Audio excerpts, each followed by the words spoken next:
Hello, everyone. Hope you guys are doing well.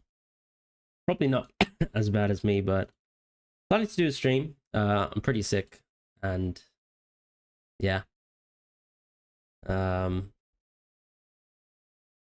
uh, we're gonna try tough it out with the stream. But the plan is to go for a lot of Chelsea and Real Madrid players. Maybe not so much Al Hilal, even though Al Hilal is actually really good. Um,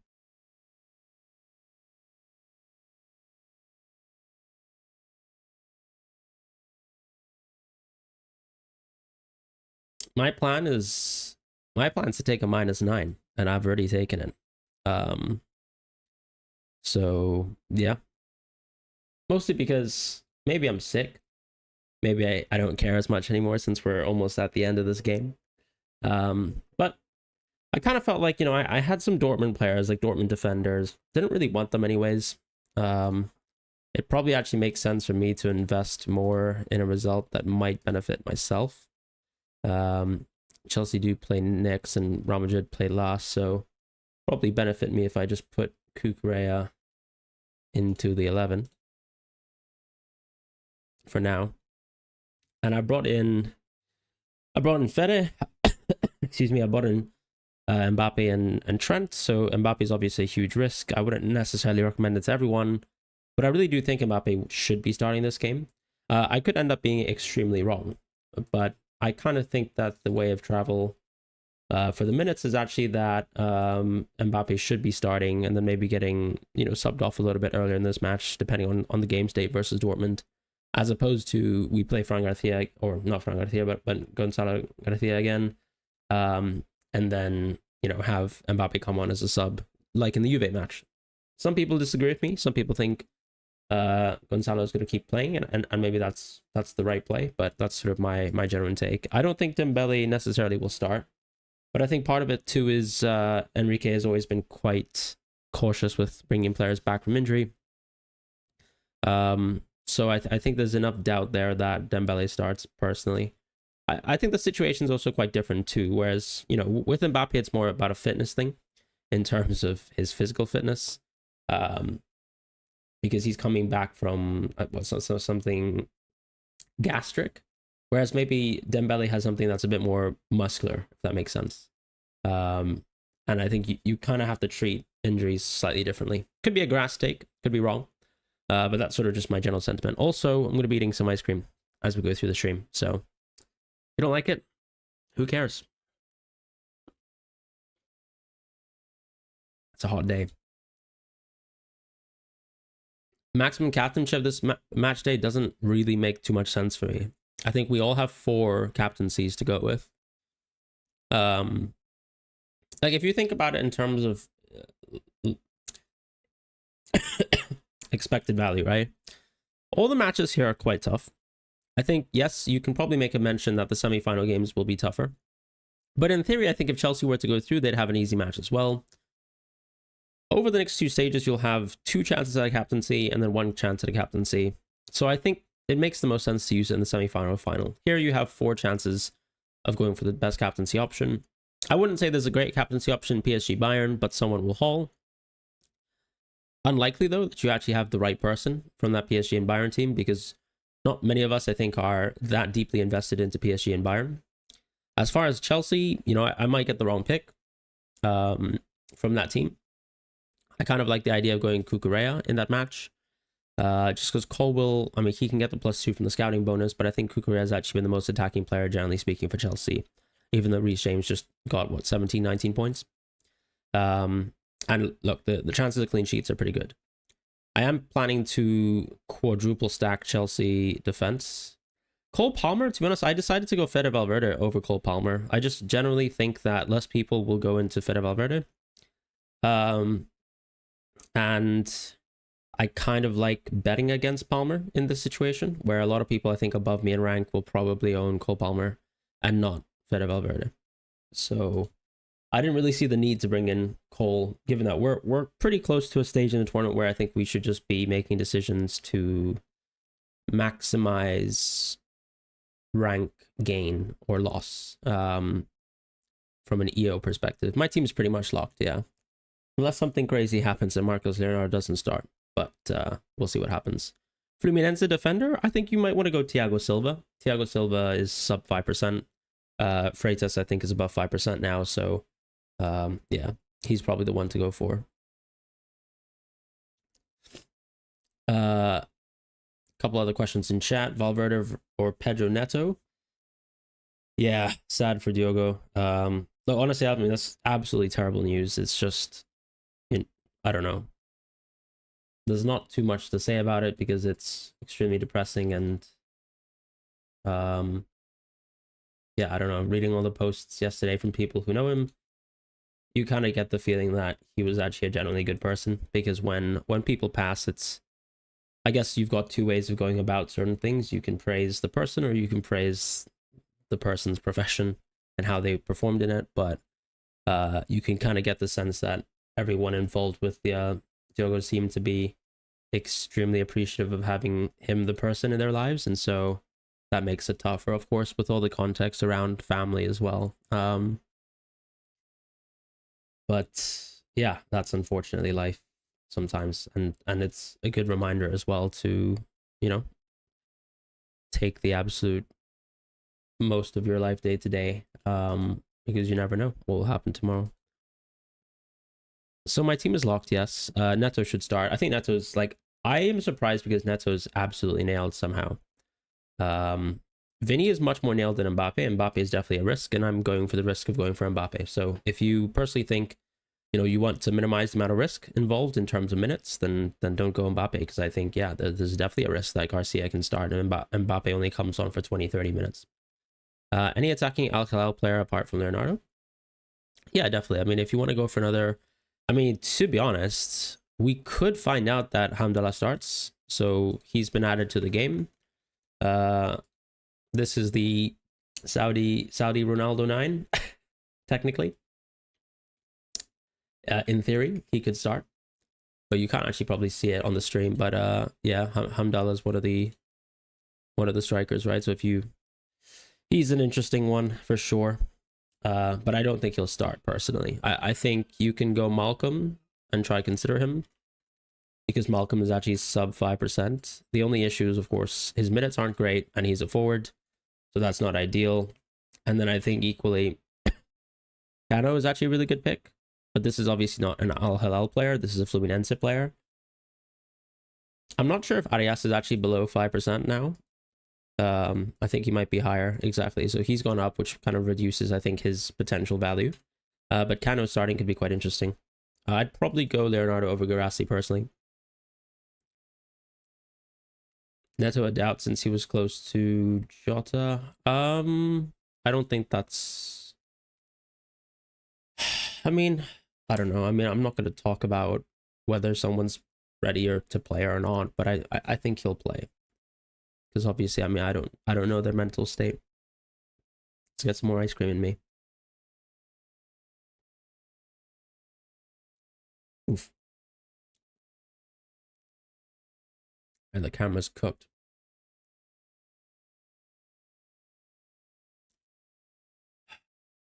What's going on here?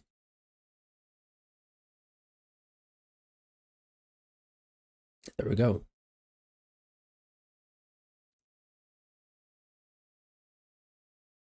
Interestingly as well, when I was looking at the market odds, I don't think Cole Palmer's goal scoring odds were actually that good. You know? So just something to mention on that subject. Like, I think excuse me. Like Palmer's anytime goal scoring odds are actually generally worse than most of the Real Madrid players. Obviously he's probably more creative than most of the Real Madrid players, but he's not far and away the best option this week, I'd say. Like, in theory, a Jude, for example, probably has better goal scoring odds than Mbappe.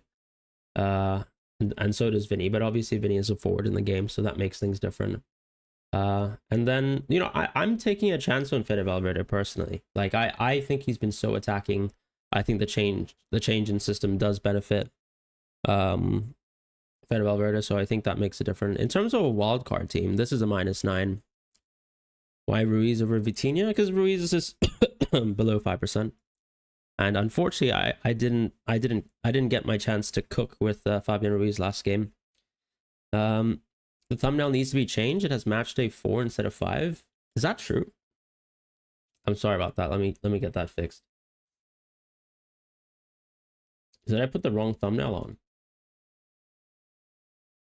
I'm so lost. I've probably forgotten to change the thumbnail, haven't I? Yep. What an idiot. Sorry guys, I'm pretty sick, so the brain is not working perfectly. Let me just change that now.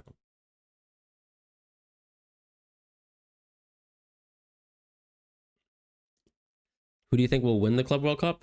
Honestly, I mean, I'm a Real Madrid fan, so what do you want me to say? I'll say Real Madrid. But I think PSG is still the best team in the tournament.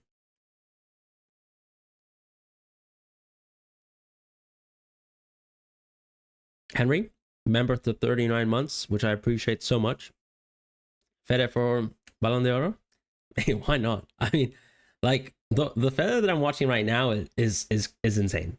Because, you know, in the first game he talks about how under Ancelotti he was kind of dropping deeper to receive the ball and take the ball, which obviously just kind of highlights, you know, last year his job was sort of to cover the right back space and generally sort of fluff out any sort of defensive issues, and Jude was doing a lot of defensive work as well.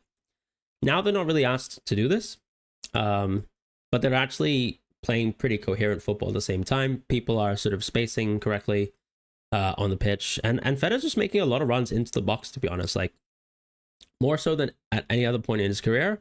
And if you look at the tournament so far, I think Fede leads Real Madrid for shots. He leads for non-penalty XG outside of Garcia. And he leads for shots on target as well. So for me, this is a change in attacking role. I think we have short sample size to basically say that there's a tactical shift that benefits him. And yeah, I'm ready to go Fede Valverde all the way.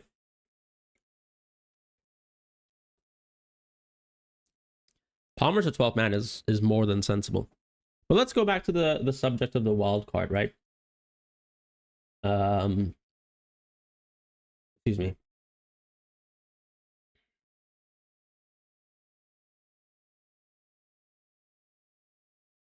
I mean, you kind of need to go quite heavy on Chelsea, in my opinion. On the PSG and Bayern front, I mean, I'm going to dump Guirassy. I'm probably to keep Marcos Leonardo. I'm probably to keep Mbappe. I think I'd go Trent. Goulet, now that he's over 5%, could definitely be someone else, but he's so cheap that I think he's actually a good value play. Maybe Doué could be dropped into Vitinha, because you would save a bit more money. But I think I'd also drop... Maybe I would actually still consider someone else, but I'd go Palmer. I'd go Kvaratskhelia. I'd go Goulet. Hakimi stays. I'd probably go triple Chelsea defense, if I'm being honest with you. From the goalkeepers remaining, it's not a bad idea completely to maybe consider that, let's say between Fluminense and Al Hilal, someone can score on both teams. Unfortunately, Arias is quite high up. I'd probably actually consider Kano.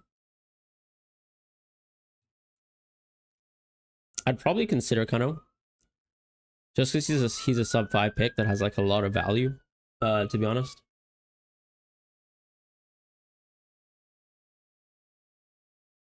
So this gives us 4 Real Madrid. This gives us 5 Chelsea, which is obviously a bit of a stretch, but at the same time, I think they actually have the best chances anyways to go deep. Maybe we're a bit too light on PSG. I don't think it's the worst thing in the world to maybe go to consider Bono. The reason why I say this, I guess, is in theory, if you're backing one side of the bracket, I guess you'll always guarantee a semi-final goalkeeper. But you probably want to gamble both sides, so I think maybe going Courtois makes a lot of sense. So I'd probably go Courtois in this sense. This is 5 Real Madrid now, which could be a bit too much. Could be a bit too much. We only have 1 Al Hilal as well. I'd probably go Fede. Maybe we just drop Goulet here. I think he gets dropped.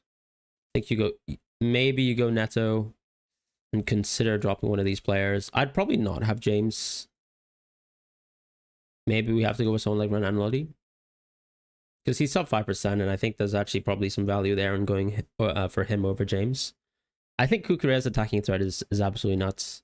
So I'd probably pick him over James, if I'm honest. So this is what? 5 Chelsea, 4 Real Madrid, right? Do we tempt ourselves with someone like Olise on a wild card? I'm not quite so sure, because I think this is such a bad match day on paper. And unfortunately, like, someone like Malcolm isn't a midfielder.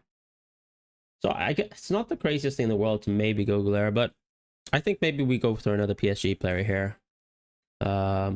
Maybe we actually still go Doué, to be honest. You have the money. And we go Neto as well.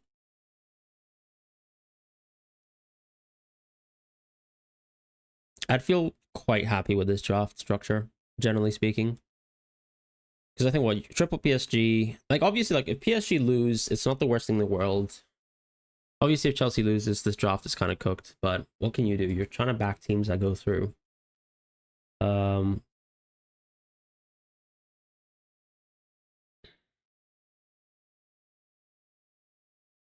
suppose one of the issues with this draft is you're too stacked on the other side of the bracket. But then if Chelsea advance anyways, you're in a good position next week. Chelsea aren't good.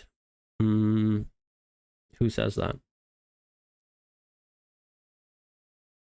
Hamdallah's a new striker. You told me Fede last deadline. Yeah, I see the vision. I see the vision. I mean, Henry, as I said, like, I think one of the issues with Fede and Jude last season is, like, the system that we played, the style of football that we played, what they're being asked to do. It's like, it's not obvious for people to see how important they were to our team. But now that we're playing, and to be honest, I think I have to go back to you, because I was talking to you about this with, you know, the way that we were set up under Ancelotti didn't maximize our players. Like, right now, you can actually see that Fede is being maximized, in my opinion. And Al Hilal midfielders, Vinny and Mbappe is actually, it's not the worst thing in the world, is it? I mean, you're kind of like, so in this case, you're kind of betting that, I do quite like Kano, though. If he starts, I think he's a good pick.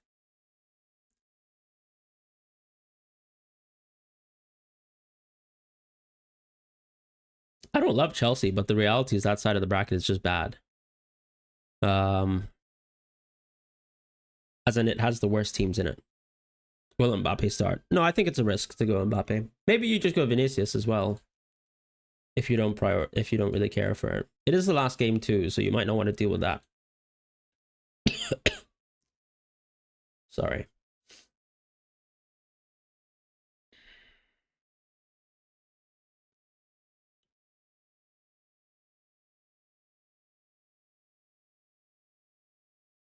I mean, there's just not many good Al Hilal midfielders. Like, I think Neves and Milinkovic-Savic are quite a drop off from some of the other picks that might be a bit more attacking. Even the likes of Doué, for example. Like, I'd probably actually go Arias, maybe.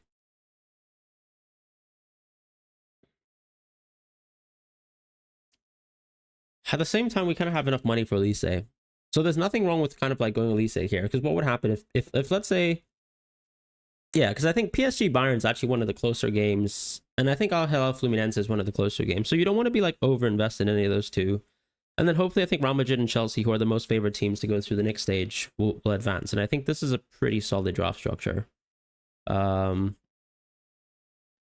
could always go with the Fluminense goalkeeper, I guess, and then drop Sanchez if you don't really like too much Chelsea.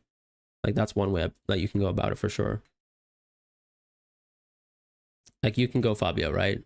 But he's over 5%. So it's already like, doesn't actually feel that good, does it? And how much is Werverton on right now? 7.4. So yeah. Xavi's got the signings Carlo asked for. I mean, I don't even know. I mean, Fran Garcia is playing, and he actually looks like a competent football player, and the whole time Ancelotti put him on the bench and even played Alaba over him versus Bukayo Saka. Like, I don't have any words for some of the selections that Ancelotti put out.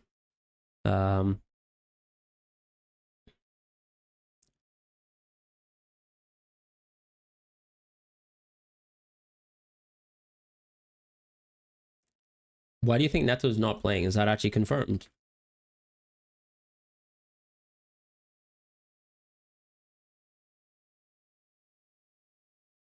Wow. Okay. I can see news on that actually.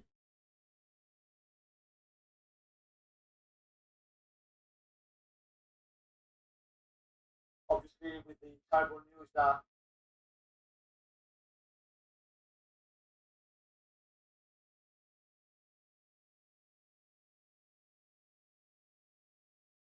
Yeah. Okay. Fine. I see what you mean. That's not great. Yeah, I see what you mean. He's a don't buy, don't sell. I kind of agree with you. All right. We're bidding Neto, I guess. Whoa. Are you? Maybe you can just go Enzo, to be honest. Yeah, he didn't train. The last minute switch last time, yeah. I mean, Alexei, I literally had Donnarumma and Bernardo Silva, and I moved to Fabian Ruiz and Ederson. So that was minus 15 points, which is pretty terrible. Gulera's quite good, but we are quite stacked on Real Madrid. And I'd rather stack on Chelsea, I think, still. But yeah. It's frustrating, but I think, I've played the game enough to kind of know that. I mean, the thing with Gulera, though, is he was sub 5 last round, right? Um, but yeah. I would sell Piqueras for a -3. I think it's worth it.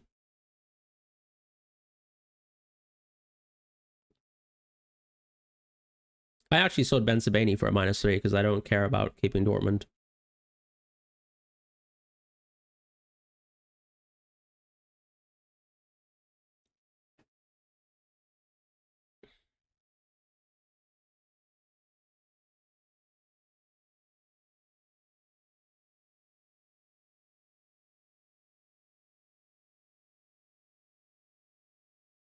I'm actually curious to kind of see whether the Chelsea odds have changed a little bit with the Neto news in terms of the player level odds. It's kind of tough to pick another midfielder.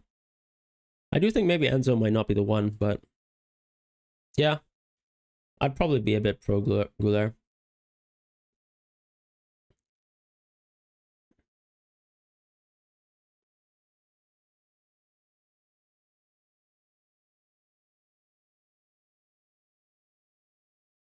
I don't think this is the worst draft in the world. Maybe that last striker could be better, but I really think like in Chelsea, the minutes are way too gambly. João Pedro in the team as well. I don't really like Malcolm as a pick, but to be honest, I mean Malcolm's not awful, but yeah, the goal threat isn't the same. Hmm. We could bin off Cano. Excuse me. I mean, obviously, people suggested Vinny as well, which is not a terrible shout. I guess you could go Vinny. But then we'd have to drop probably both Goulet and Elise. I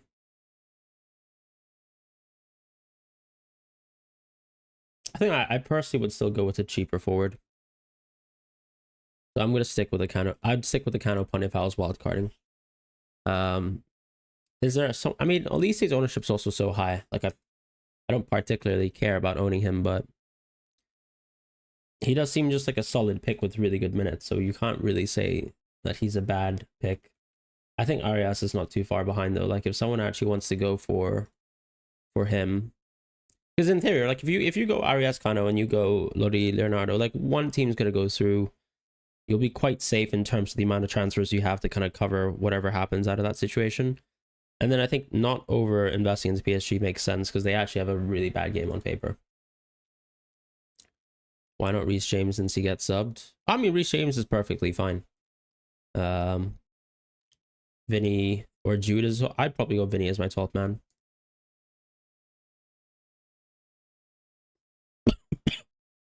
Reece James is nice. Malcolm won't be fit. Yeah. I mean, we'll get the lineups anyways, right? Or actually, we should have the lineups now. If I'm not wrong. Oh no, that's actually in an hour's time. I'm just waffling right now.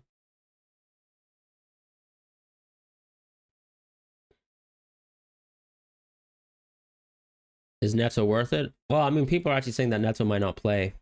Um, which, yeah, I mean, that's unfortunate news.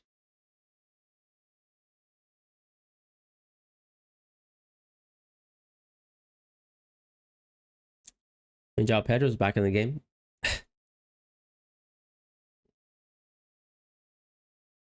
Reece James has a history of getting hooked at halftime. Well, that's always the issue whenever you go Reece James, right? But I think the more important of the game is the more minutes I think you tend to play. Do you think it would be unfair to bench Gonzalo? I don't think so. I personally think Mbappe should still start.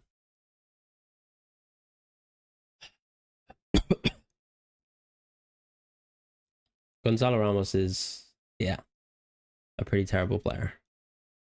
Too much rotation. I mean, Caldwell doesn't tend to get rotated, I guess, in important games once again. But yeah, I mean, you could be right. Like, yeah, I know Al Hilal signed Hamdallah, but it doesn't necessarily mean that he's going to start, though. And I think we'll find out within an hour. So, if you plan to bring in an Al Hilal player, then wait 1 hour and see what happens with the lineups. But I think this is a pretty strong wildcard template. Either way, I myself have taken a -9. So I'll be living with this team for an hour. It's basically like I even took a -3 to go out of Ben Sebaini. And personally, I just want to back Real Madrid a bit harder. Didn't really mind dropping Ben Sebaini's for a good chance of maybe a Cucurella haul as well. I like James for the sort of attacking threat too, from sort of set pieces and things like that. And then also like clean sheet locks are nice when you get subbed a little bit earlier than most. Otherwise, yeah. I guess my only sub-5 player in this case is actually Fabian Ruiz, where hopefully he just plays more than 45 minutes this week. I think Feda's ownership isn't that high. Like if I compare it to Palmer, I was actually looking last night at both their ownerships. Like Palmer's ownership was probably around 18%, Feda was around 14%, so they're actually moving in tandem. Fair enough. But I'm happy to back Feda all the way. Not often do I actually go that deep into Real Madrid, to be fair.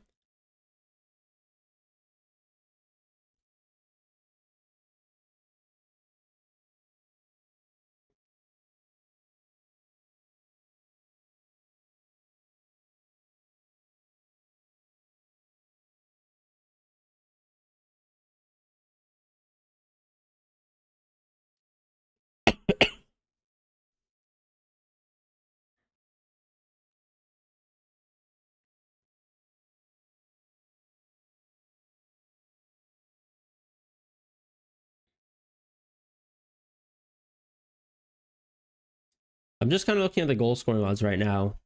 So for example, like Marcos Leonardo and kind of have, I mean, I guess you can still go Kane draft wise. Apologies, obviously I'm just feeling a bit more sick as we go along, but like even structurally, if you had a team similar to mine, like you can always replace Ruiz with Vitinha, or not have Doué at all, because Doué could be replaced with Vitinha in a structure like that, and you can still just go for like Harry Kane, right? Yeah, like that could always work out. There's nothing stopping you from going Kane. He's probably still the best Bayern pick to own, like just standalone. Even though the brother didn't do anything versus Auckland, which was so unnecessary. But yeah, last match day was pretty brutal in terms of the swing of Ederson versus Donnarumma. And equally, I think I lost 6 points anyways by like subbing Ederson in. But, I think that was a logical choice anyways. But Al Hilal definitely surprised us. Or me, at least. And then, yeah, Bernardo Silva scoring a goal. I mean, Fabian Ruiz would have got to 10 points if he just played like 15 more minutes of football. But they pretty much won the game in the first half. So he was like okay to be subbed off. And that was not nice at all. That was not fun. Kimmich, keep or sell? I'd probably sell Kimmich. Fabian Ruiz not going to play? I haven't seen much news on Fabian Ruiz in terms of him being injured or anything like that, or not training. I can check some sort of French reporters just to see what's going on with that.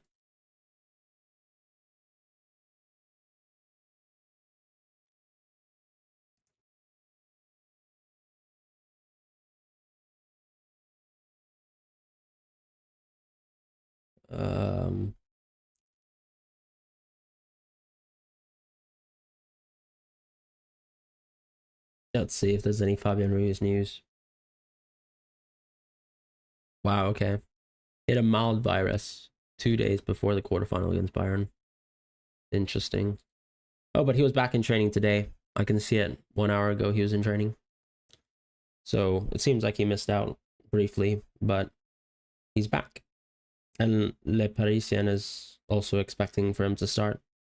They actually think Dembele will start, interestingly.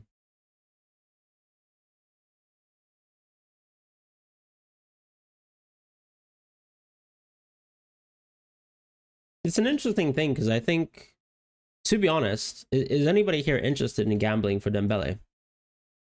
Like, maybe he's actually just the one.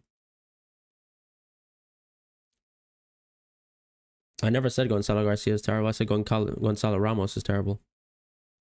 Hey, Fran, should I go TAA or Cucurella? I'd probably go TAA still.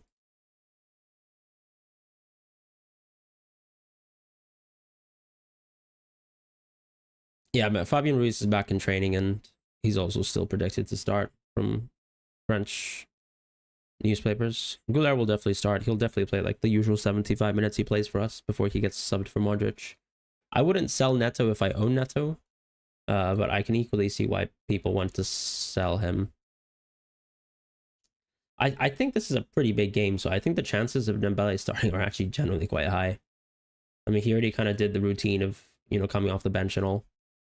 So, like, I think I personally, I mean, look, for me, this is a bit more of a for fun tournament. I care a little bit less about minutes than I usually would. So, yeah, like in my position, I would most likely take a punt on Dembele, but I can understand why some people wouldn't want to do that equally. So, yeah.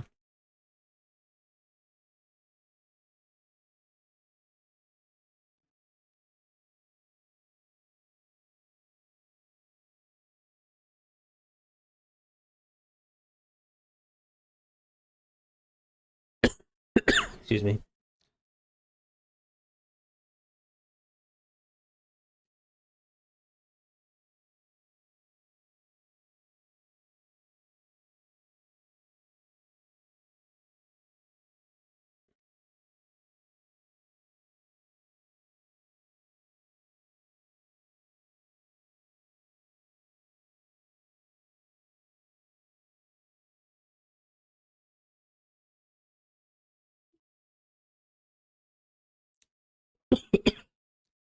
Do you think Jackson will start for Chelsea? I'm not sure. The Neto thing about, like, I mean, it's totally fine to ask about it. Like, you're still playing a fantasy game, unfortunately. I think Neto's risky. I wouldn't sell him, but I wouldn't buy him either. I can't say like whether he's gonna start or not. That's like his own personal decision. Why do I bench Mbappe? Because you can just sub players back on.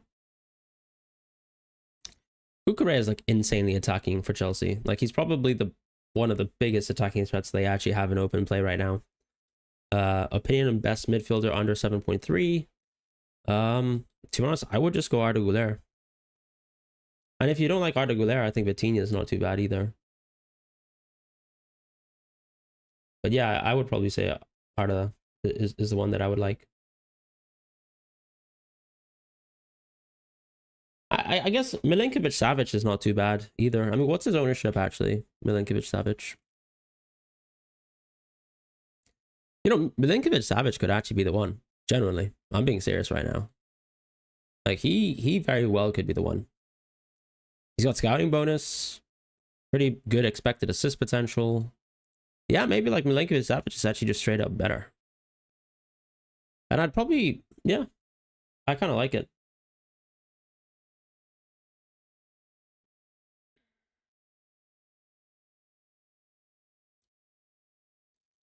Do I want Carreras? I really don't know. I have watched Carreras play, not enough though. But I can't tell. My captaincy rotation, Marcus Leonardo, probably Cucurella, Kvaratskhelia most likely, and then obviously if Mbappe starts, Mbappe. If Mbappe doesn't start, then I'll go Fede Valverde. Do we have a new wildcard? No, but you get 5 free transfers, right? Cap, Xavier or Lodi? I'd probably go I'd probably go Lodi. But sorry. Back to the point on Carreras. I'm not sure I love Carreras. Sure he's young. Sure he might have a lot of potential, but I don't necessarily see like a world beater right now, and maybe even just on the physical aspect of the game as well. Like I think he's not that insane.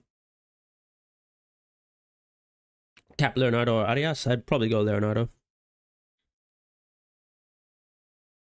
Yeah, I mean we still have 2 left back, so we still need to get rid of 1 player, I think, before we even consider signing him. Yeah, there's a couple Chelsea rotation risks that I didn't really think about, if I'm honest. Which is annoying. Yeah, Mendy could be a left center back.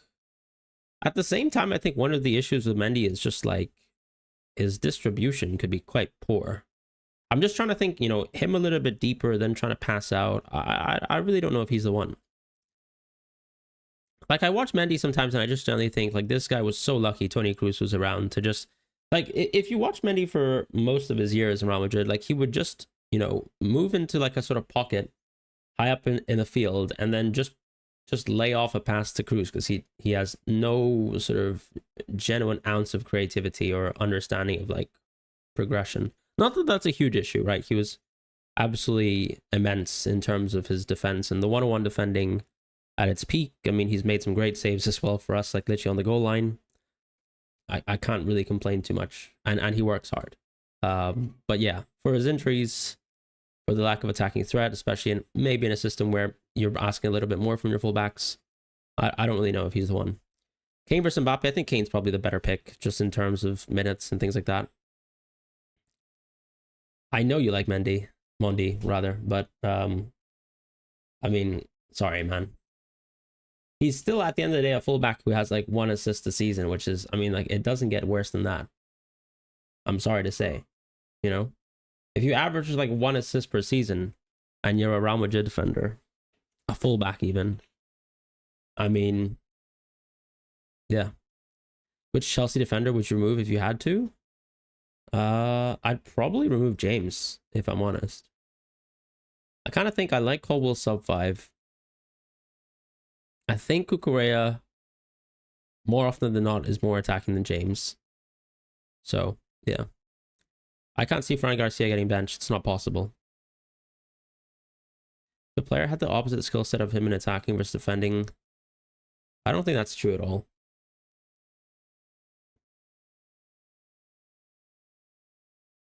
And at the end of the day, attacking is more valuable than defense.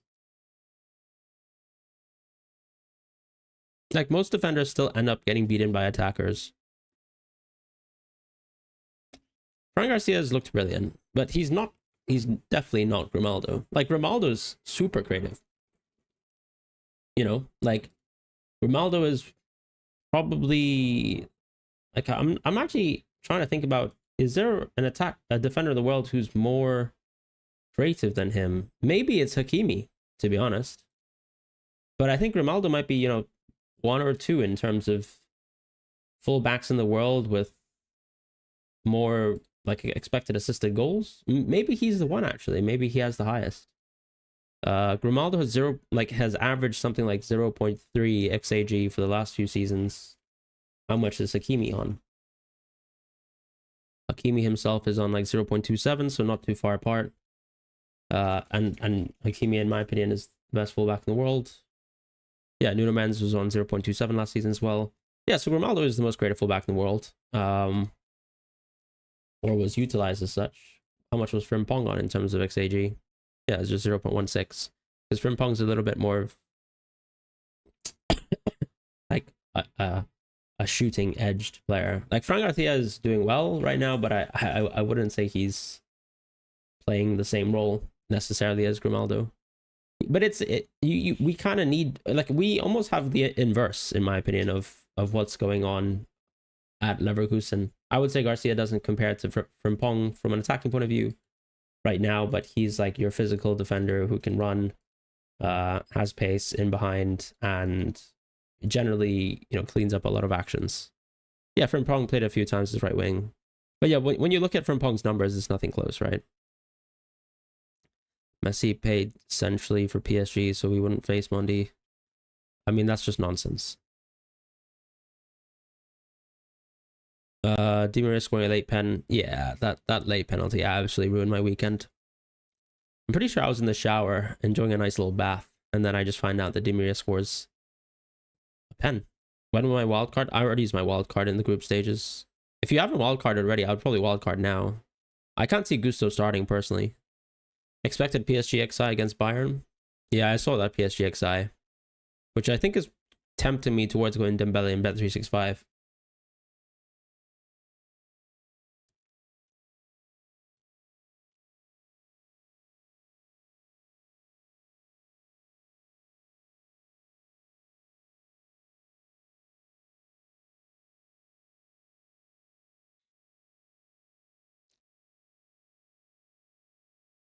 I mean, Fran is still, he's not Kyle Walker. Like, not many people have unfortunately mentioned Fran as like one of the best 1v1 defenders. And to be honest, one of the biggest issues with Mondi is he was just available half the time. You know? Like, I'm sorry, you don't get credit for playing like 1,000 minutes every season. Like, he's never played more than 2,000 minutes since 4 years ago under Zidane. So, yeah, like, I actually genuinely take issue with that. Because if you're only available for like 18, 20 games of the season, then what you're basically telling me that I need another player. So that's a huge negative part of Ferland as well, which I think like people don't understand how much availability matters. Do I prefer Al Hilal defense or Real defense? Definitely Real defense. But the nice thing about the Al Hilal defense is that they're sub 5, right? You know, that makes a huge difference. Can't wait to transfer in Palmer for his blank. Yeah, which is why I brought in Fede Valverde for his blank. Should I take a -6 to get in Leonardo and Arias for 2 eliminated players? I think it's totally fine to take -3s, guys. I mean, think about this game. How many players have you had who's like scored 6, 9, 12 points? Like a hit is not crazy. You're going to have blanks this week. And if you're going to increase the amount of chances that you get at reducing blanks by getting players who could get 6, 9, 12 points, then do it. Bellingham seems better. I mean, Bellingham has slightly better goal scoring odds than Palmer, but obviously keep in mind that Palmer always has, you know, higher expected assist threat. Plus, also, Palmer has full penalty share. Exactly. -3s, like, I don't even care about -3s. I've taken a -6 already. I'm taking a -9 right now. So, part of it, too, is because I've stopped caring and I'm very sick and I just want to enjoy a little bit of vibes.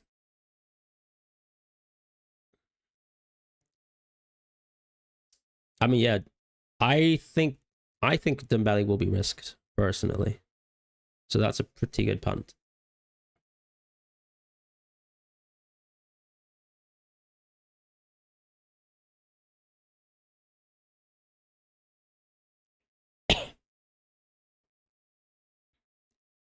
No prizes for the game. Yeah, I mean, the thing is, like, if I don't take these risks, then what am I doing? Like, I could have, what, probably not done a -9 and then just, like, finished top 200, I guess. By doing this, at least I'm sort of forcing some outcomes, right? Like, for example, if Chelsea keep it clean, like, I am absolutely laughing. And equally, if some of these Real Madrid players that not many people own do well, like an Mbappe, like a Valverde, then I'm also laughing. At the same time, obviously, people can just laugh at me because I've taken a -9, but, you know, whatever. That's besides the point. I already took a -15 last week by going Ederson, so it's fine. You're taking a -9 hit, Luca for Bono, Cancelo, Trent, Mbappe, Kane, Leonardo, and Enzo Fernandez. It's not too bad. I'm not sure if I personally think some more Chelsea could help. I can tell from the chat though that some people absolutely detest the Chelsea players.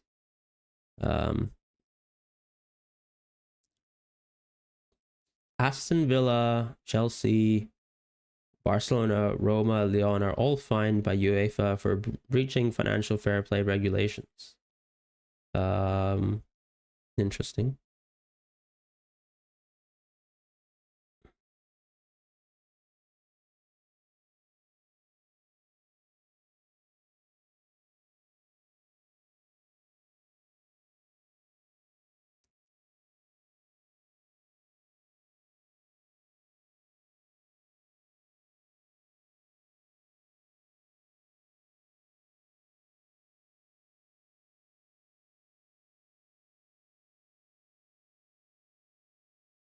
Esteval will destroy Chelsea. I mean, Esteval's literally struggled to destroy a single team in this Club World Cup. So if he destroys Chelsea, I'll be quite impressed. And I'll probably start crying, to be honest. My opinion on Kane as a 12th man, I think it's actually a really solid pick, to be honest. So the Kane goal scoring odds are actually absolutely good. Great, even. Yeah. If I was to revisit the draft, I'd probably go Leonardo, probably Mbappe, probably Kane.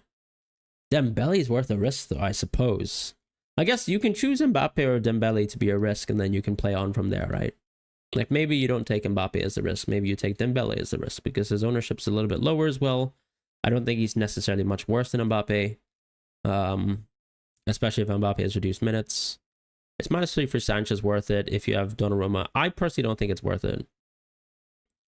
Because, like, yeah, like, I don't know, like, usually the upper threshold for a goalkeeper is like 6 points, right? Like, the likelihood, I guess, that Donnarumma will score below 3 is quite low. Rodrigo's gone. I'm sorry, Rodrigo's just gone. And, you know, if Rodrigo's not gone, then I think we're not doing the right thing.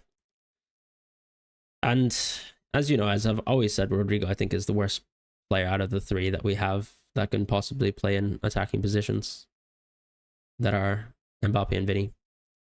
You can't transfer Gonzalo Garcia. Do you recommend Kane or Mbappe as a 3rd striker? I'd probably go Kane, to be honest. I imagine that it's a good sort of offsetting piece to your PSG players. I've probably just gone for a little bit too much Real Madrid because I'm a fan, and I'm finally going to succumb to being a fan, because last stage I actually went I went Ben Sebaini over Trent, which I already deeply regret, and I don't want to talk about it.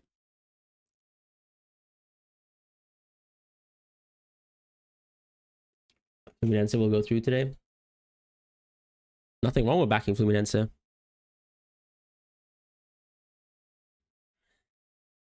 I don't know what Rodrigo on his day even means, to be honest. I don't like what. I mean, it's not even like, it's not even close between Vinny and Rodrigo. Like, Vinny's had 4 seasons of like more than double digits, like just goals, and probably like 4 seasons equally of being above 20 goals and assists. And Rodrigo has maybe like 1 above 9 goals, maybe 0 seasons with 20 goals and assists.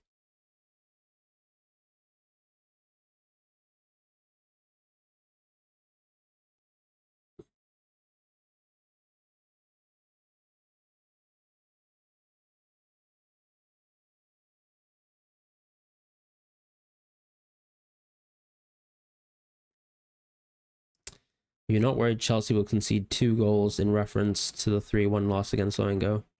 Yeah, but what does that even mean? Flamengo aren't Palmeiras, right?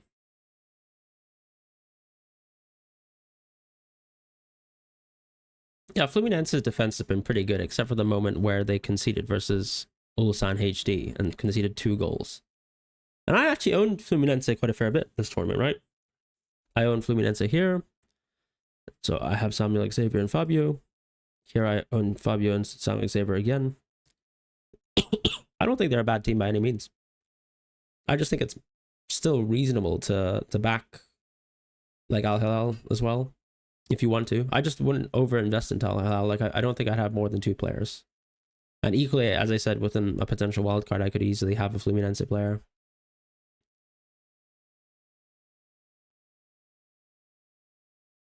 It's like Rodrigo might be more aesthetically pleasing than Vinny sometimes, but I just couldn't care at the end of the day. Like, the production's like not even in the same stratosphere, unfortunately.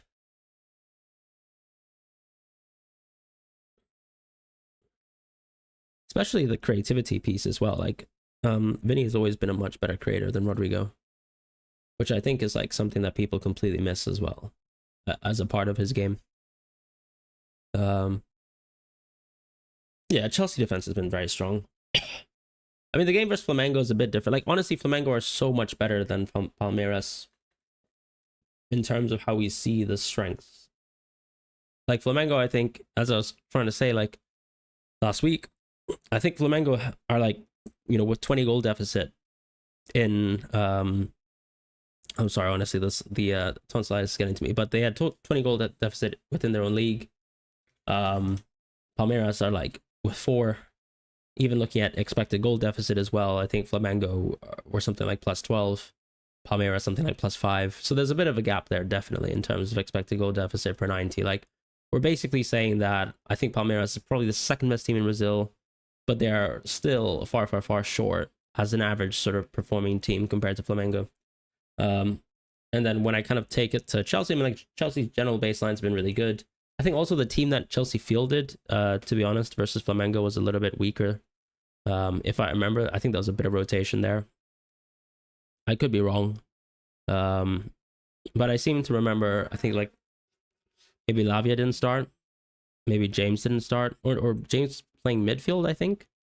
And then obviously the Jackson red card happened. But that's also, as I said, give credit to Flamengo because they're a really good team. I've been really impressed with them this tournament. 3 defenders too much. There's nothing wrong with stacking defenders. But he gets to play exactly where he wants, and obviously he's earned it. I mean, Rodrigo doesn't deserve to get given the reins if he can't outperform Vinny. We've seen Rodrigo left wing. It's not the same. I just think at the end of the day, we can't be sentimental in football. It's just... like, you know, you can say Mbappe sort of played out of position, but like he still smashed in however many goals. I mean, Jude says a lot of things, but it doesn't actually mean like he means it. He's just giving credit to a player. Like, if Rodrigo leaves, he's not going to say that, is he?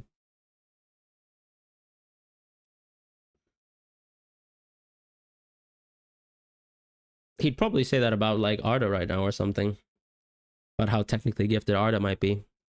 Yeah, 1 goal and that's 4 defenders, but equally if you get 1 clean sheet, that's 4 defenders and no one else probably owns quadruple defense. I mean, part of how you actually win or like try to win fantasy games is you kind of have to stack, right? You kind of need to pray for outcomes to go your way, because if you think about it like this, it's like in theory you can go with an extremely differentiated defense, and I guess they could all be the best attacking fullbacks of their team, but actually the likelihood that they all keep cleans is also very, very low. If you stack with one team, it can go brutally well or brutally bad, but at least you are kind of praying for a very extreme outcome to happen, and if it works out for you, then you'll actually get a huge boost.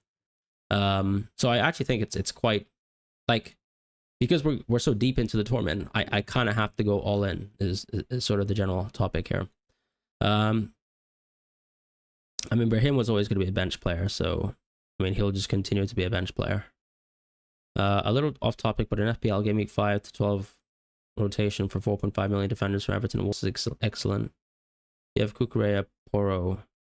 Mate, why are you looking at FPL without prices? But I kind of see the vision. We'll see though.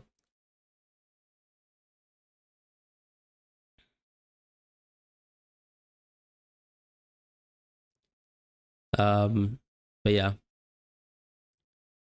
You think João Pedro's going to come off the bench? I mean, he could. He is registered. I mean, there's 2 players registered who actually could do something, right? João Pedro and Hamdallah from Al Hilal. Which midfielder do you want Madrid to sign? I think we're fine. I think Goulet playing deeper is exactly what we needed. And in theory, Masantuono provides the same amount of depth when Modric leaves.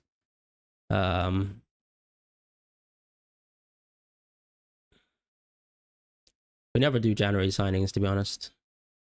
Stiller, I don't know. We'll have to see.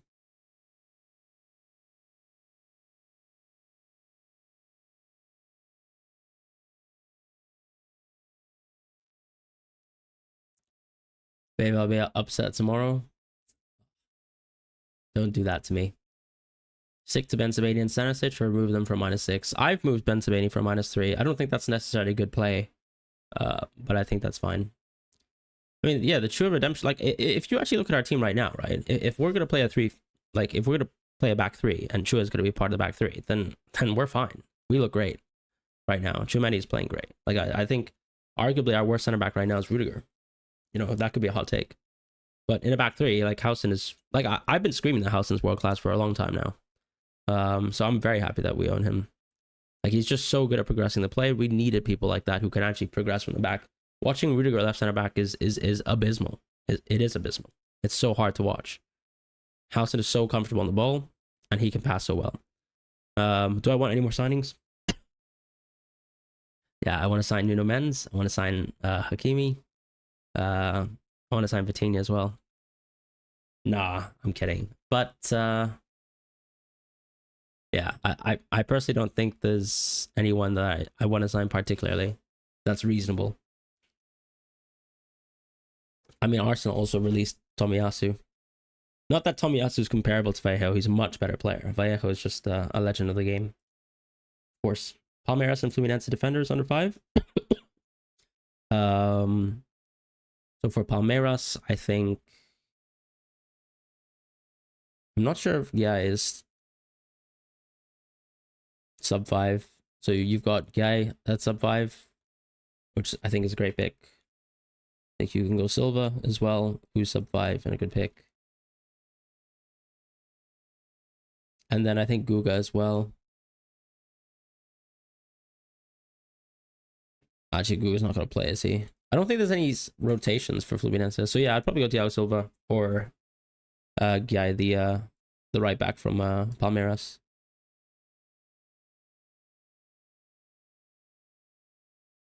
I'm not even sure Gusto starts though. So that's kind of my concern. That is a -9 indeed. That is a -9 indeed. Let me just scroll up to where it says, oh, you can't see the -9, but it is a -9 in all its glory.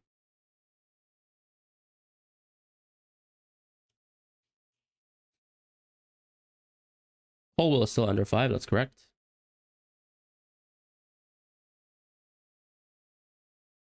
Do you prefer Vinny or Kane as a 12th man? Probably Vinny. You don't think Colwell's gonna... Oh my... Why is Colwell's ownership going so high? Chill out, guys. Stop buying Colwell. Stop buying Colwell, please. I don't get it. James is right there, guys. You know, he's sub 5. Cucurella sub 5. Sanchez sub 5 as well. Don't buy Colwell. Just leave him to me.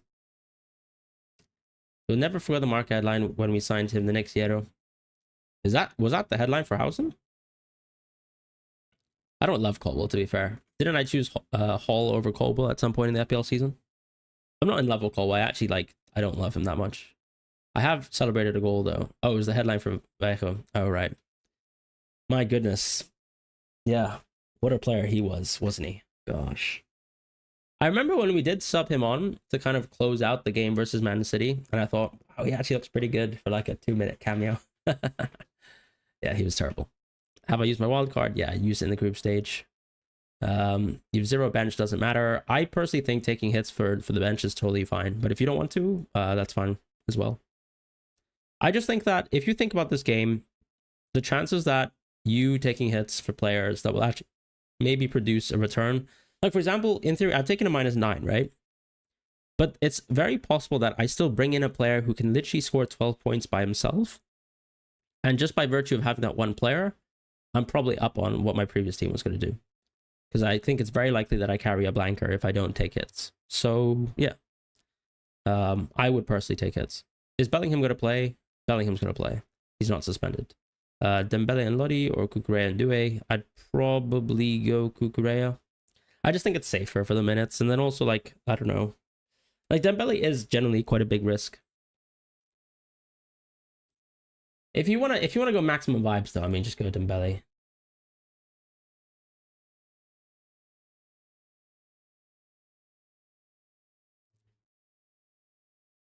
Bellingham is suspended. What do you mean? I'm so lost. Oh, one Bellingham is suspended. Ah, I get it. Yeah, sorry. Yeah, Joe Bellingham is suspended. That's a good point. Cucurella plus Reece/Trent. What do you mean without bias? Am I biased? Cucurella plus Trent. I don't know if you've seen Trent's assist odds, but they are crazy. They're very good. And the markets have clean sheet odds as being a lot higher for Real Madrid. The photo of Vallejo walking past Foden and Zinchenko sat on the floor. Yeah, sure.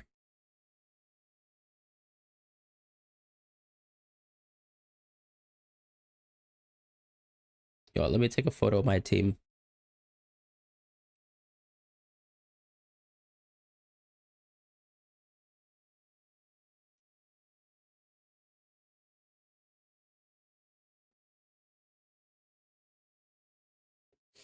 Excuse me. Tried to blow my nose there. Didn't want the chat to see that. The absolute beauty of that. All right, let's make a little Twitter post. What are we? Match day 5.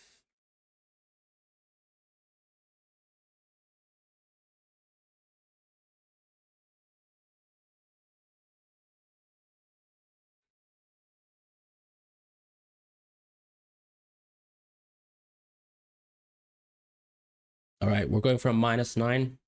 Confirmed, locked in, as they say. All right, back to real life things. 20th minute moment of silence would be appreciated. I think the moment of silence is probably going to be done before the match starts, right? Just like it's been done, for example, in the Portugal versus Spain women's game as well. I don't know how many games are going to do it. But yeah. 20 minutes until we get some lineups as well.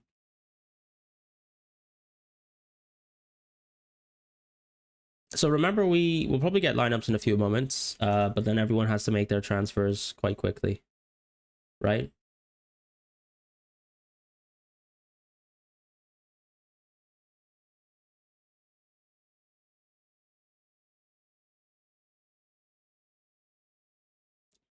Guys, I know this is not super popular, but I'm actually playing women's fantasy, and one of my players just scored, so I guess I'm just winning in life, or whatever that means.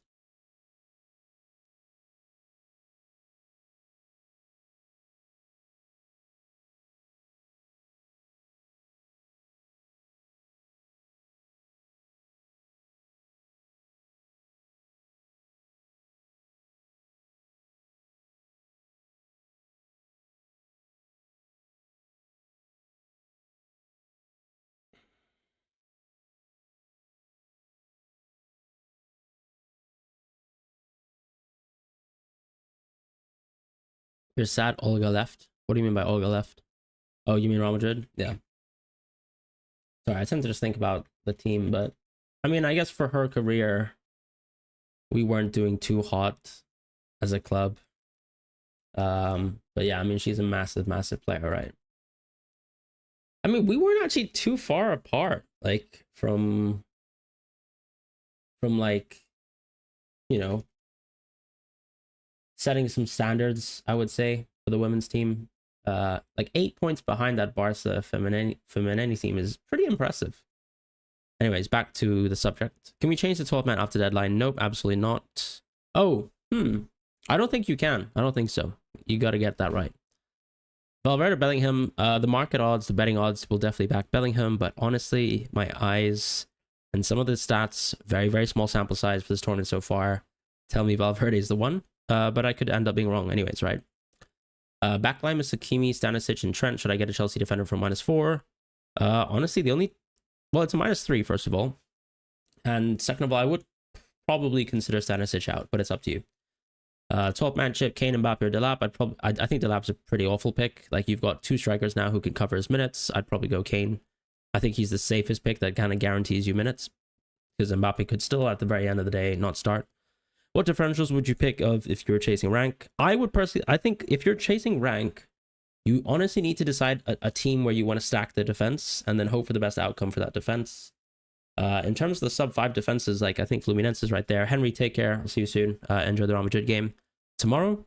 But I think, yeah, stacking maybe Fluminense potentially is not too bad. Going for picks like Cano, who's sub 5%, could make sense. Obviously, let's wait for the lineups. And then I think, you still have Alcaraz defenders who are actually sub 5. In the midfield, like, I still think you've got interesting options. Like, you could go for Milinkovic-Savic, who's below 5%. I think Fede Valverde is still kind of a bit of a steal of a pick, who's quite good. Those are the kind of players I want to back. But for example, like in my case, I'm still looking for a differential, but I've just gone quadruple Chelsea defense because I know no one else is going to go quadruple Chelsea defense. And so part of the reason why I've gone for that is because if the outcome goes my way, I'm going to shoot up in rank, right? And if it doesn't happen, then you know what? Like, I tried my best. The vibes were there.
Who's on bet? Oh my god. Who's on penalties for Palmeiras? I mean, in theory, Esteval could still take, right? So I think Esteval for like the first 60 minutes of the match. I'm sorry, could take.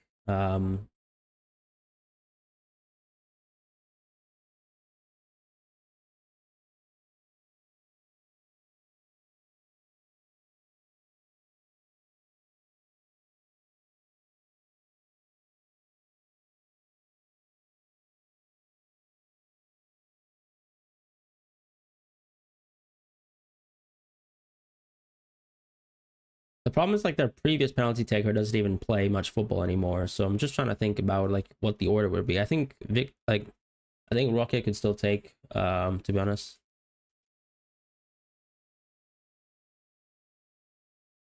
Like looking at this season's penalty takers, it's Estevao, it's Vega who doesn't play right now, and it was Piqueres.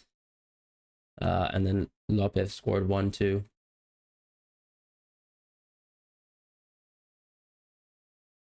So I'd say probably first 60 minutes of the match, like Esteval's interesting. After that, it's kind of hard to call. Because I think you're going to have a lot of substitutes, right? Like every match we've seen Esteval come off, we've seen Vitor Roque come off. So you're then basically saying from the rest of the field who takes. I couldn't tell you personally. Anybody have any experience on that?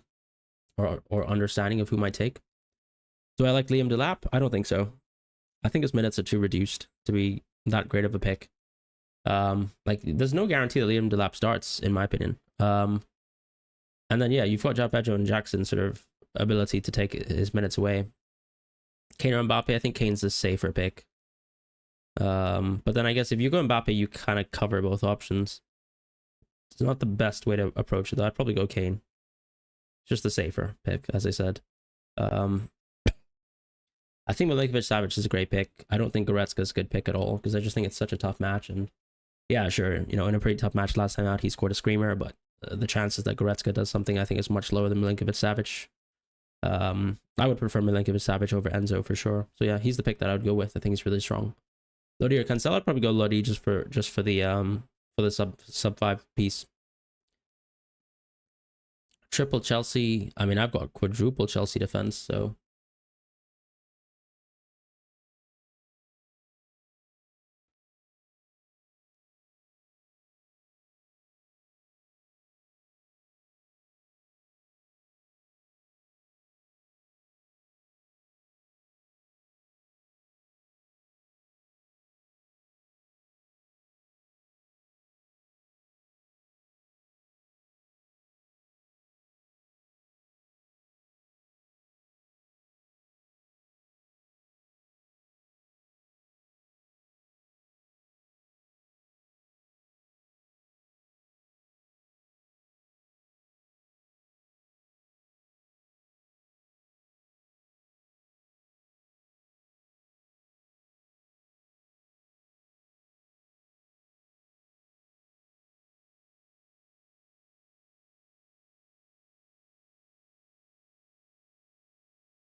When am I planning to use chips? I mean, I only have one chip left. I've got max captaincy left, and I'll use it in the finals.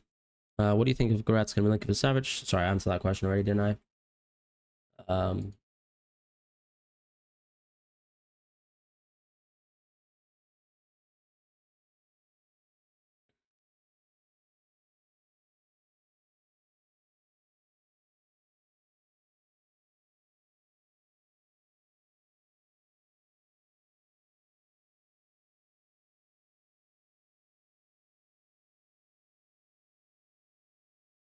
Al Hilal lineup is out.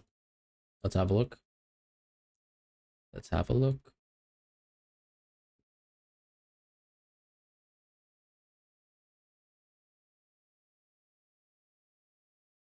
Okay, yeah. Hamdallah doesn't start. Shocker. That was obviously expected. Yeah, Malcolm starts as well. Who told me in chat that Malcolm wasn't gonna start? Frauds. Frauds.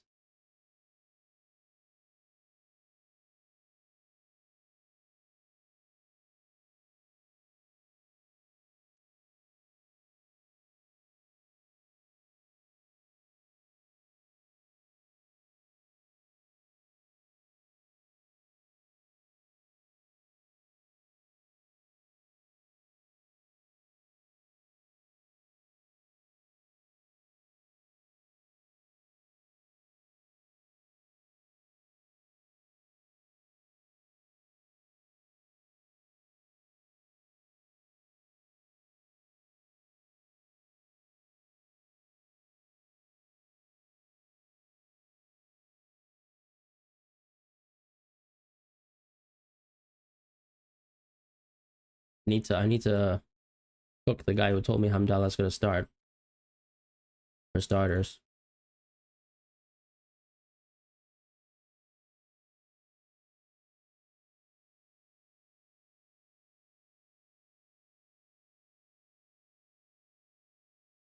Alright, back to chat. Mbappe will start. I think there's no guarantee. I'd probably go Kane. My personal intuition is that Mbappe starts.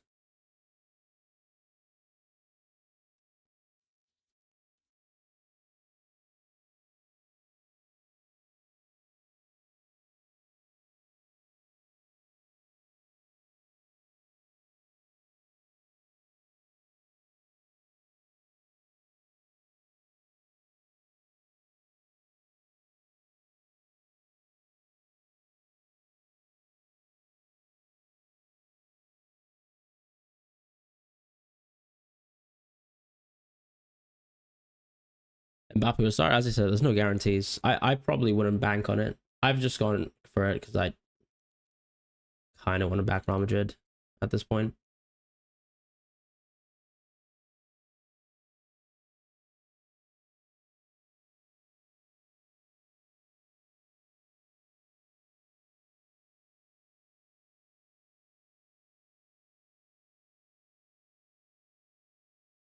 I mean, let's have a look and see if there are lineups for Fluminense. Still can't see it, actually.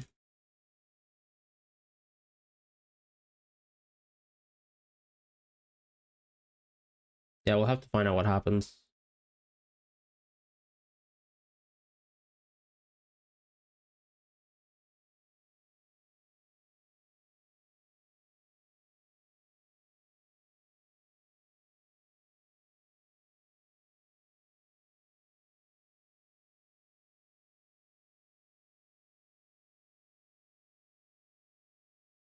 Can you show the lineups? Yeah, we can definitely show the lineups.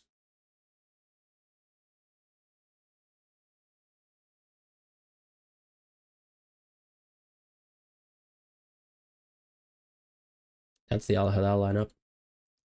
Ooh, Fabio Ignacio, Thiago Silva, Freitas, Xavier Bernal, Cano Fuentes Arias. I can't see if he's on the bench though.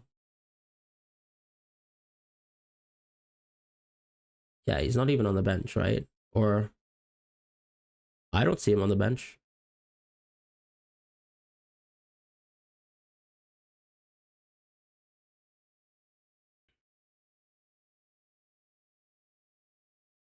Does it like am I misrecognizing something?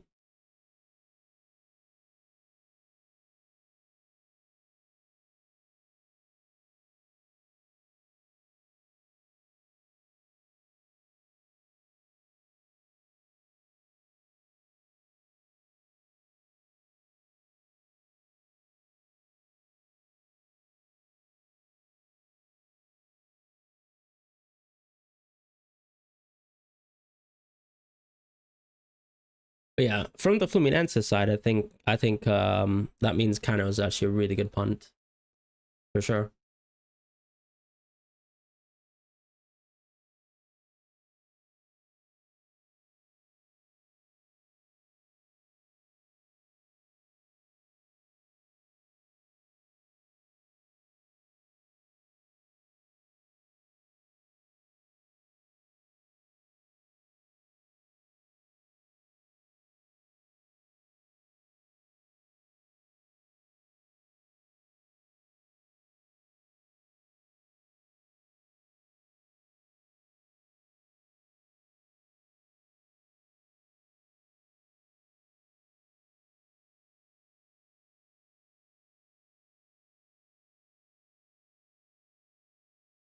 You got Donnarumma. Is it worth the -3 to get Bono? I don't think so.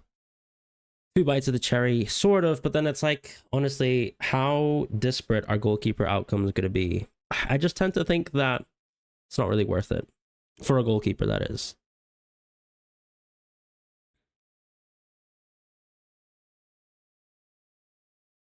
Arias is a solid pick, like super solid. The only problem is he's like over 5% now. So like I guess like the appeal is somewhat dimmed. Palmer, Kane, or Dembele. I'd go Palmer for the 12th man. It's just the safest pick there, and he's got a better game than Kane.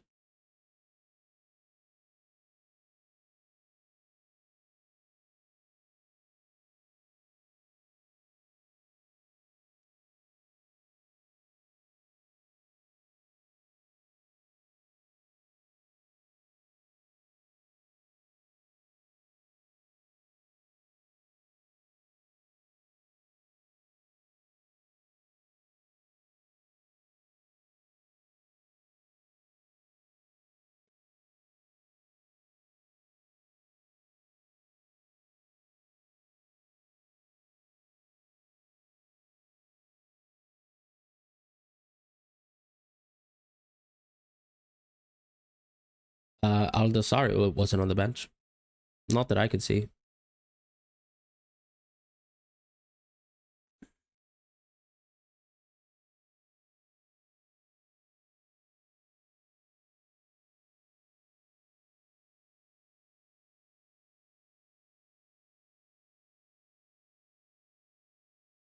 Oh, actually, sorry. Hamdallah is actually number 10, right? Or I'm like honestly, I do not know.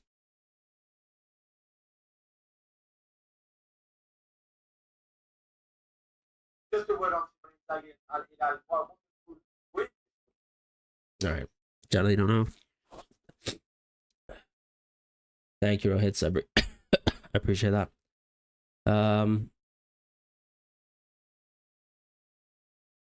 Good, lower than 6%. I think Milinkovic Savic is really good. So he'd be Sergey here.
best wildcard team.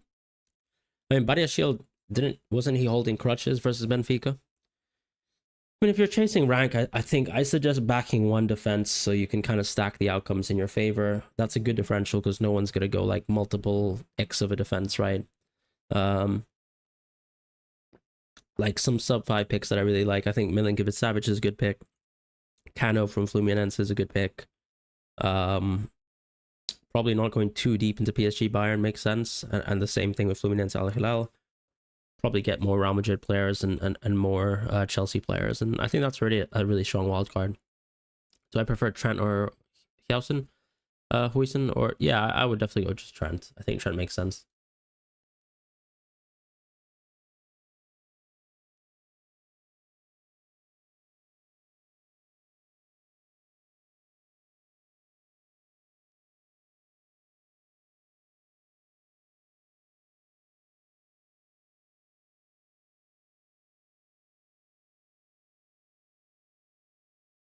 Confused between Cano and Leonardo as a third attacker. Cano's mega differential. I actually think he makes a lot of sense personally. I mean, obviously, you can see I'm not too invested in either team, so I've gone for Marcus Leonardo. I can tell you Leonardo has better goal scoring odds, but actually not too far apart from Cano. So if you want to go ahead and go Cano, like I think that makes a lot of sense.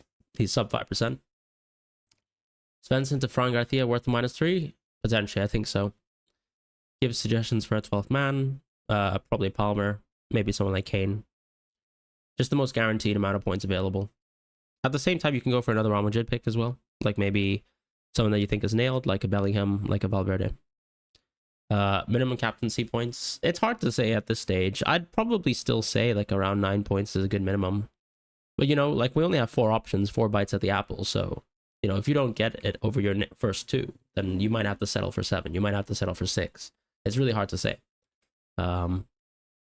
But yeah, I think between that range of 6 to 9, you know, you can't ask for too much more. The games aren't super close.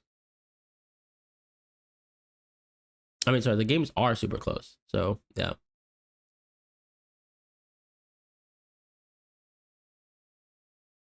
Apparently, there's a potential storm.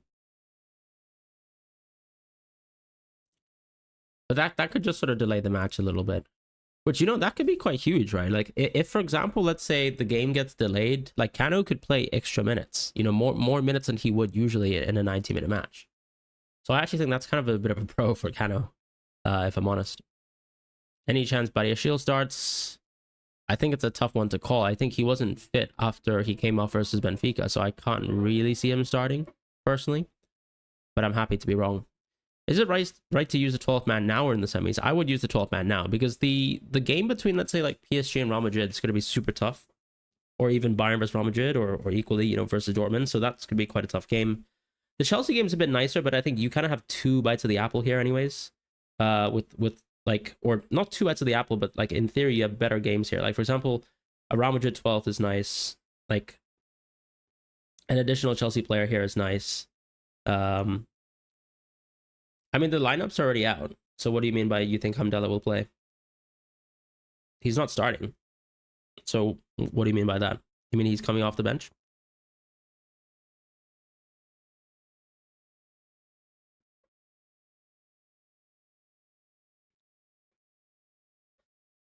I wouldn't go Fernandez as a 12th man. I'd probably go Palmer or Kane. Bro, the lineups are out for Al Hilal. Like, he's not starting. Or do you mean he's, well, as I said, do you mean he's coming off the bench? For Chelsea, the back pretty boring. Yeah, but at the same time, no one's gone for it, right? So you can say it's boring, but I don't think anyone has it. So not sure what the point of that is. Excuse me. Kane and Vinny or Vinny and Mbappe. I'd probably actually, like, I think the logical play is to go Kane because you kind of guarantee Mbappe's minutes to be good. So I'd probably go Kane, but I've gone for Mbappe obviously because I'm a Real Madrid fan. So a little bit of bias creeping in. And personally, I think Mbappe starts, and I'm happy to be wrong. Like, this isn't a tournament that I'm super invested in, like, in getting the minutes right.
I personally think Mbappe will start, but I can tell you the risk is quite high.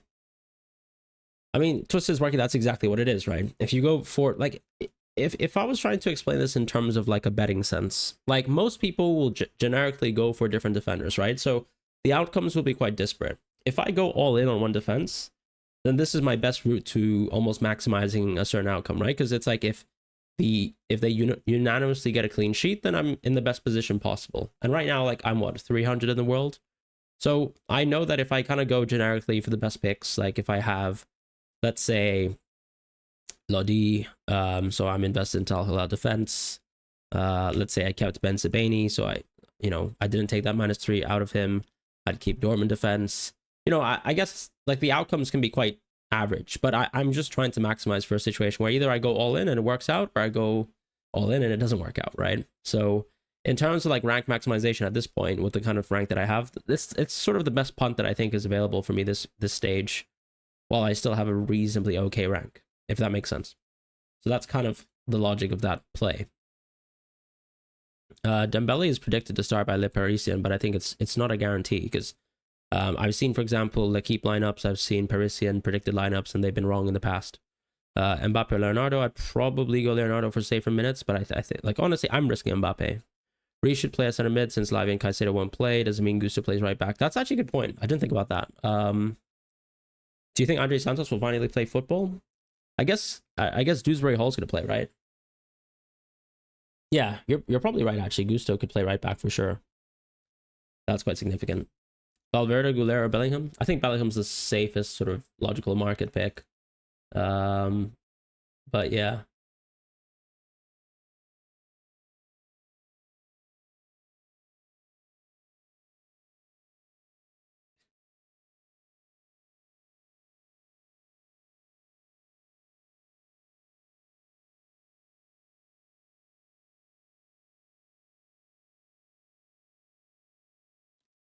But my personal opinion is, watching Real Madrid, looking at the underlying stats so far, small sample size for this tournament, I think Valverde becomes like an extremely attacking player under Xabi Alonso, which I think is cool, right?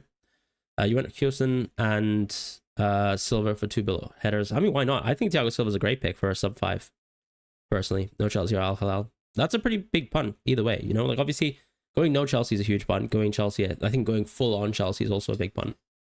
-3 to take out Coman. I think that makes sense. I mean, I'd probably go for Real Madrid midfielder, I guess, or Palmer.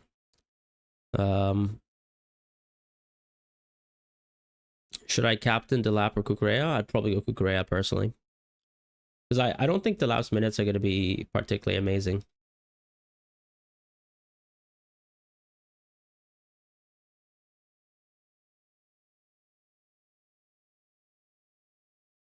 Is removing Olise for -3 worth it? Nah, no chance. I think he's too good to be worth removing for a -3. Like, I removed Ben Sebaini for a -3, but I'm gonna be honest with you. Like, if Ben Sebaini does something, if Dortmund do something in this tournament versus Real Madrid, I'm not playing this tournament again, right? That's it. That's it for me. Guirassy or Delap? I'd probably still go Guirassy. Thank you. You're the go for fantasy football. I am desperately looking forward to do well in FPL this year after an absolutely shambolic season. So let's see if I can do well. I would like to think that the advice that I give is good, even if my rank sometimes might not be great. But yeah, we will be back, is the plan. Chelsea, no Caicedo. Yeah. Well, I mean, yeah, Caicedo got suspended. So you're probably right. It could be Reece, Malo Gusto.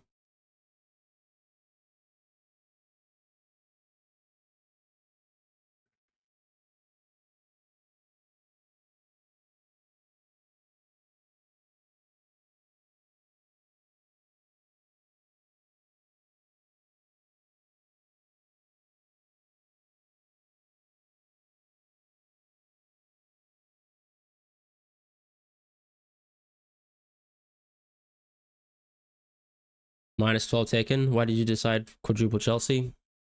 I just think to kind of chase the higher ranks right now, I have to do something that's quite all in. And the best decision, I thought, in my case, was just to go quadruple Chelsea. Would you Would I do 12 man if I still had it? Yes. Will Madueke start if Neto decides to take the rest of the tournament off? Yes, I think so. But and Kunku could play too. I mean, Madueke didn't even come on last match. The Fluminense lineup is pretty standard. Like Cano, Arias starts, Xavier starts, Fabio starts. Nothing too exceptional. Remove Svensson for a hit. I mean, I've removed Benzabeni for a hit. So if you want to take Svensson off for a hit, I think that makes sense. You want to see the Fluminense lineup? Yeah, we can have a look at it. Maybe they've shared it. Oh, these people never share their lineup on time. All the Brazilian teams never share their lineup on time. Just so annoying. How is Flashcore not updated either? It's all over. It's truly over. Why are people showing predicted lineups? What website are you getting your lineups from? Because typically I've been getting my lineups on FontMob. Malcolm's your captain. Good luck with that. Would you trade out Neto for a hit? I have no idea if Neto's going to start, personally. Like, he still has to make a decision, right?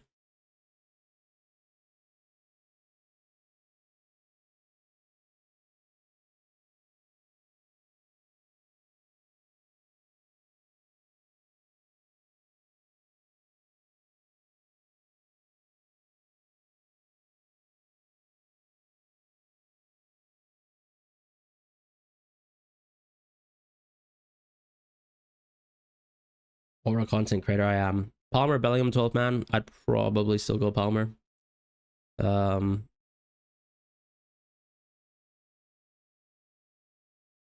Someone sort me out with the Fluminense lineup. Actually, you know, FPL UCF is a pretty good counter for this. Oh, we have the Fluminense lineup. This is so unnecessary. I'm sorry about this, by the way. Cold is not great. All right, you guys see the lineup now? Fabio, Ignacio, Thiago Silva, Freitas, Xavier, Bernal, Hercules, Fuentes, Donato, Arias, Cano.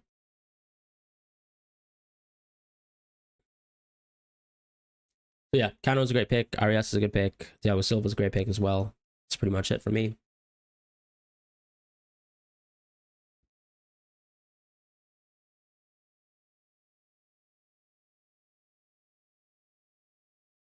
Twelve man, Mbappe, Vinny, and Dembele. Well, I don't know. I wouldn't max captain now. I think the next two games is nice. Thing about Colwill for me is this match was Palmeiras to the final one, where he'll be +2 for scouting bonus, being at 4%. So if Chelsea progress, James and Kukurea feels better to hold. Yeah, which is why I have no issue owning all three, right? At the end of the day. Norwegian DCL doesn't start. Oh man. Max captain, I'd still throw it semi-final final. I wouldn't take it. I would just play Donnarumma personally. I don't think going for a hit for a goalkeeper makes too much sense in the stage. Neto's a doubt, but I can't say whether he's going to play or not. Like, it's a personal decision. So there's literally no information on this. I think we're just going to have to hope that he plays if you own him, and that's that.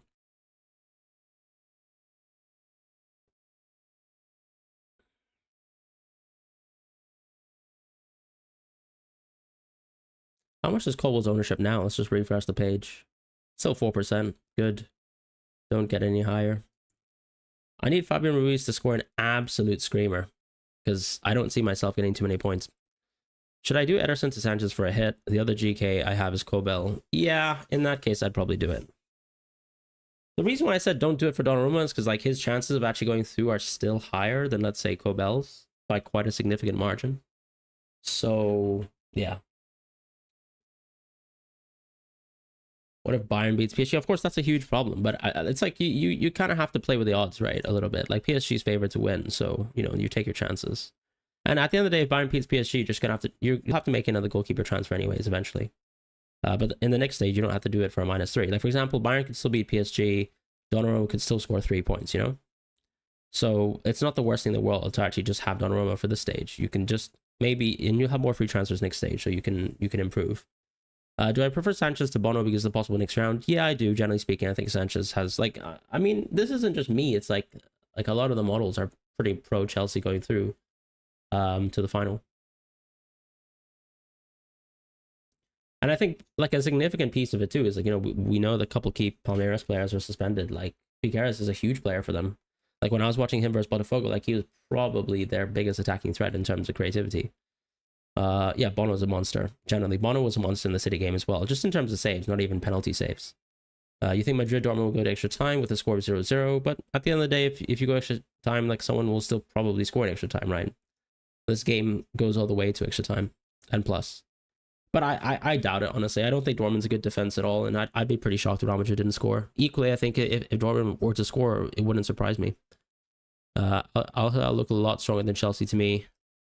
I mean, Al Hilal looked good. I will still say, like, watching the City game live, sure, City gave a lot of good chances and great chances to Al Hilal. Al Hilal had some really great creativity. Like, for example, some of the passes in open play from Savic and Cancelo were amazing, and Neves, for example, is a really good set piece taker. But I still think like City had upwards of 4 point something XG, right? They had plenty of chances to score. And I really think that some of those City goals are just they're poor to give away. But yeah, Al Hilal have been impressive. So there's no beating around the bush with that.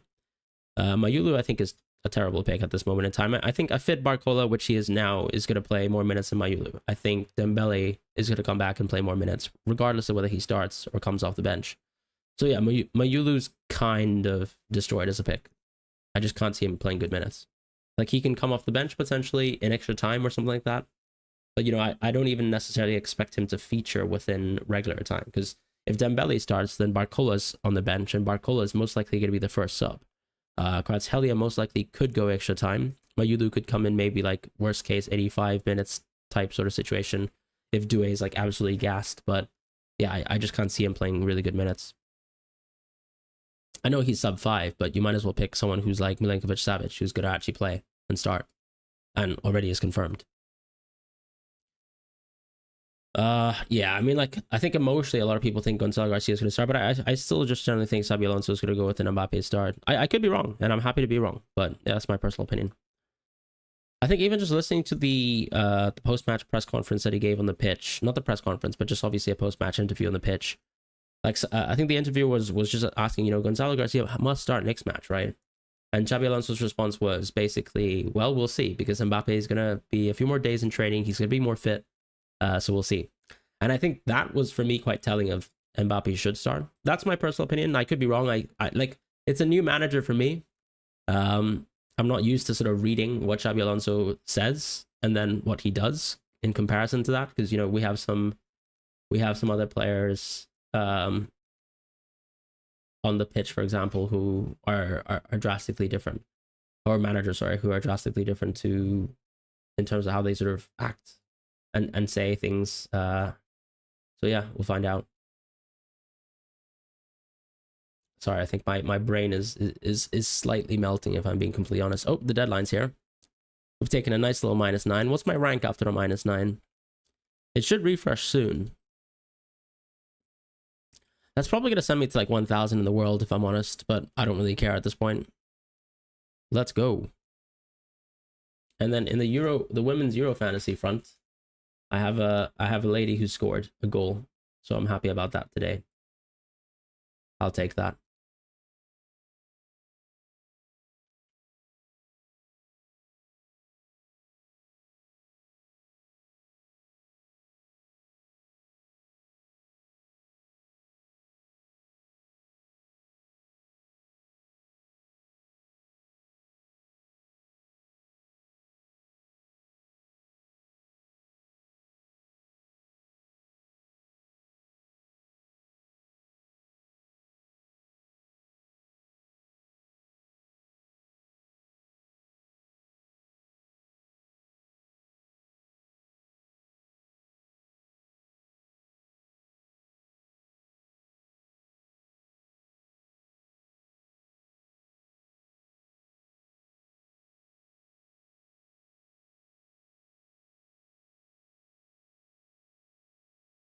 Cole stayed under, as he should, Yeah, I got Angel Dell as well. I mean, I changed Caruso for Angel Dell, so I'm kind of upset that I sold Caruso, but when I look at my team now, I guess Van de Donk needs to haul and get a goal and man of the match for me to feel happy about myself. Going Eriksson on defense has been pretty painful. And actually, Falk has outscored my Giuliani goalkeeper. So, yeah, bit of an L for me. But I do have like really, really good Dutch subs for tomorrow. And I think that matchup should be a bit of a whitewash. So hopefully things go well. Things go my way. Hopefully James plays over 60 minutes. Absolutely. James needs to play 60 minutes. Otherwise, he's a fraud. You think Gonzalo starts and Mbappe subs? Yeah, I mean, I've seen what you thought. I will be interested to see. And I'm happy to take the L if Gonzalo starts again. Is it worth a -3 to go Sommer to Bono? Unfortunately, it's too late, my friend. But I would probably say, actually, I probably would have actually told you not to do that. So I guess well done for not doing anything. Ruben Neves starting is a shock. Why is that a shock? You already did it. Fair play. I mean, I don't think it's super bad. It's just that Al Hilal don't have amazing clean sheet odds. We want Mbappe for next round anyways. Right, when Mbappe blanks versus PSG. I mean, Mbappe off the bench is still very good, no? It's total vibes, but, you know, I'm a Real Madrid fan, so I'll just blame that.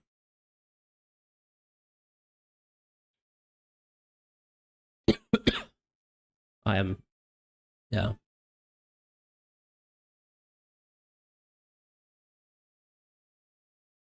Gotta be honest, I can't do this any longer. Who's gonna take the match off to Morn? Oh, Ruben Neves. Maybe part of it too is he didn't know Jota as well. I mean, yeah. I don't know. Everyone makes a personal decision, right? Everyone makes a personal decision.